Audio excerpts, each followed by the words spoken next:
Sidang kasus penangkapan burung cendet dengan terdakwa Masir, 75 tahun warga Desa Dusun Sekar Putih, Desa Sumber Anyar, Kecamatan Banyu Putih kembali digelar di Pengadilan Negeri Situbondo, Jawa Timur pada Kamis 18 Desember 2025.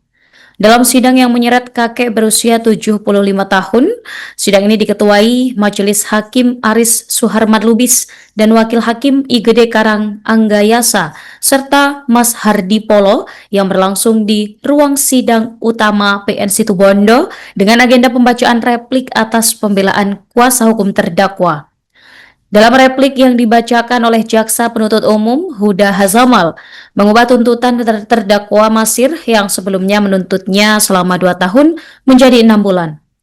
Pemirsa, saat ini kami telah terhubung dengan jurnalis Tribun Jatim Timur, Rekan Izzi Hartoro. Silakan laporan Anda. Rekan Norma, pemirsa Tribun, dapat kami laporkan dari Situbondo. Sidang kasus penangkapan burung cendet dengan terdakwa Masir warga Dusun Sekar Putih, Desa Sumber Anyar, Kecamatan Banyu Putih kembali digelar di Pengadilan Negeri Situbondo. Dalam sidang yang menyeret kakek berusia 75 tahun diketuai Majelis Hakim Aris Suharman Lubis dan Wakil Hakim IGD Karang Anggayasa serta Mas Hardi Polo yang berlangsung di ruang sidang utama Pengadilan Negeri Situbondo dengan agenda pembacaan replik atas pembelaan kuasa hukum terdakwa. Dalam replik yang dibacakan oleh Jaksa Penuntut Umum JPU Huda Hazamal merubah tuntutan terdakwa Masir yang sebelumnya menuntut selama 2 tahun menjadi 6 bulan.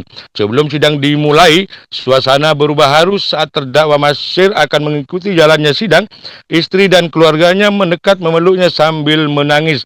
Tak hanya itu, Suyati yang merupakan istri terdakwa Masir, tubuhnya dibopong anak kandungnya ke kursi pengunjung Pengadilan Negeri Situbondo.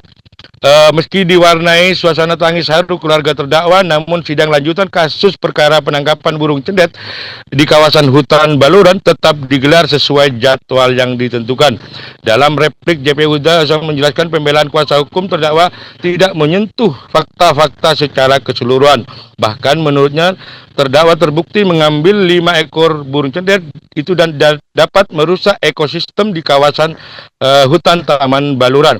Akibat perbuatannya tersebut, terdakwa Masir dijerat dengan pasal 40B ayat 2 huruf B, contoh pasal 33 ayat 2 huruf G Undang-Undang nomor 32 tahun 2024 tentang perubahan atas Undang-Undang nomor 5 tahun 1990 tentang konservasi sumber daya alam hayati dan ekosistem.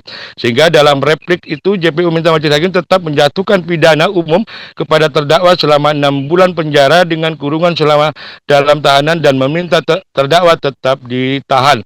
Menanggapi berubahnya tuntutan JPU, terdakwa Masir tidak mau berkomentar. Sementara anak terdakwa Masir, Rusmadi, mengatakan dirinya bersyukur karena tuntutan 2 tahun berubah 6 bulan.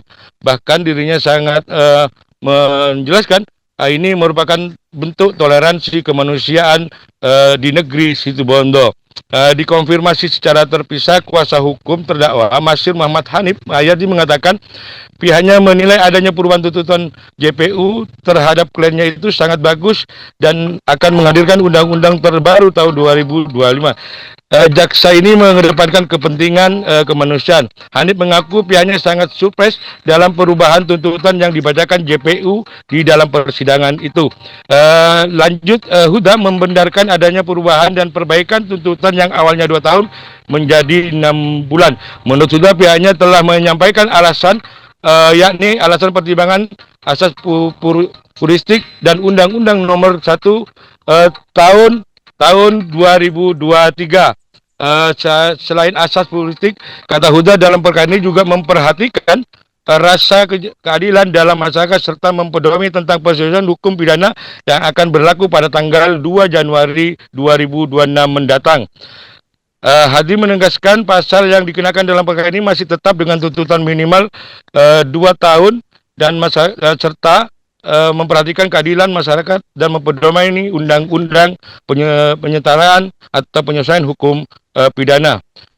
Dikonfirmasi secara terpisah, juru bicara Pengadilan Negeri Situbondo Alto Antonio mengatakan replik dan duplik itu merupakan kewenangan jaksa dan tidak bisa diintervensi.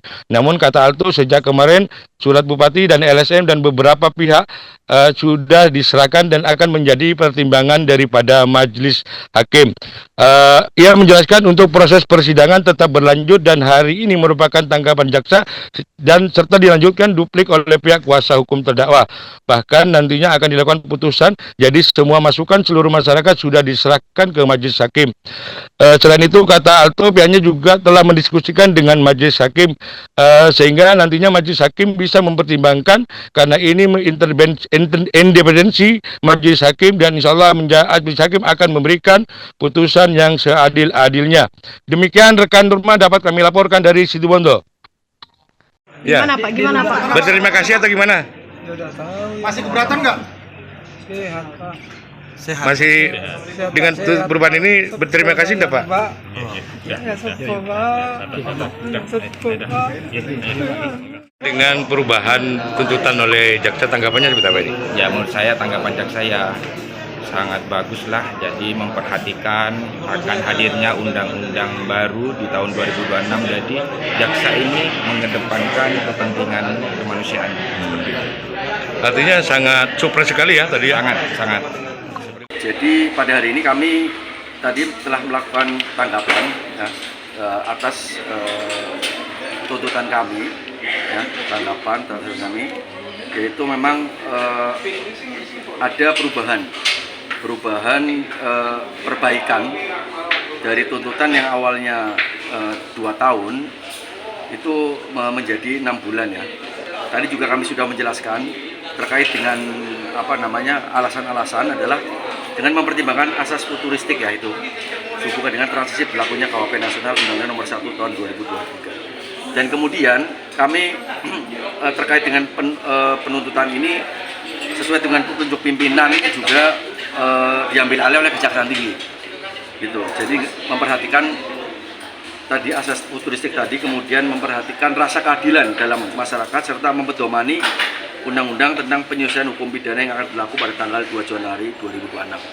Sehingga kami kemudian atas petunjuk pimpinan kemudian diambil oleh Kejati untuk tuntutannya berubah dari 2 tahun menjadi 6 bulan.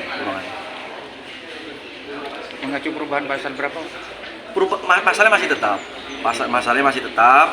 Jadi memang di 2 tahun kan merupakan minimal dari tuntutan sebagaimana tersebut. Namun kami memperhatikan rasa keadilan dalam masyarakat serta mempedomani Undang-Undang tentang penyelesaian hukum pidana serta petunjuk dari pimpinan. Oh, yang akan berlaku 2 Januari 2026 ya? Betul.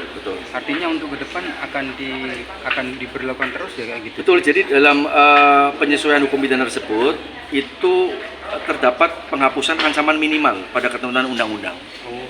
Jadi sebagaimana yang teman-teman ketahui terkait dengan tuntutan minimal di pasal tersebut kan 2 tahun. Sehingga kalau kita berlakukan di tahun ini itu kan memang kami jaksa selaku pelaksana undang-undang ya wajib menerapkan pasal itu karena minimalnya seperti itu. Namun di dalam penyesuaian hukum pidana ya dengan memperhatikan rasa keadilan juga atas petunjuk pimpinan kami kemudian memperbaiki tuntutan yang semula. Baik ya, kalau untuk replik atau tanggapan dari jaksa itu kan merupakan kewenangan dari jaksa ya, kita nggak bisa intervensi yang itu.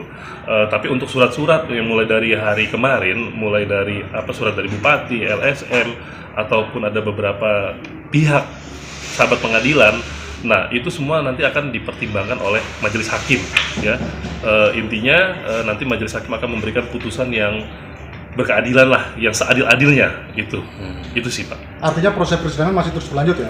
Proses persidangan masih terus berlanjut. Ini tanggapan dari jaksa dan akan berlanjut tanggapan duplik dari dari penasihat hukum terdakwa dan selanjutnya akan ditunda putusan. Nah, di putusan. Jadi semuanya surat-surat, semua masukan dari masyarakat dari seluruhnya semua sudah kita serahkan ke majelis hakim. Sudah kita diskusi juga, ya, nanti majelis hakim yang akan mempertimbangkan. Karena ini kan independensi dari majelis hakim, dan insya Allah majelis hakim akan memberikan putusan yang seadil-adilnya, yang berkeadilan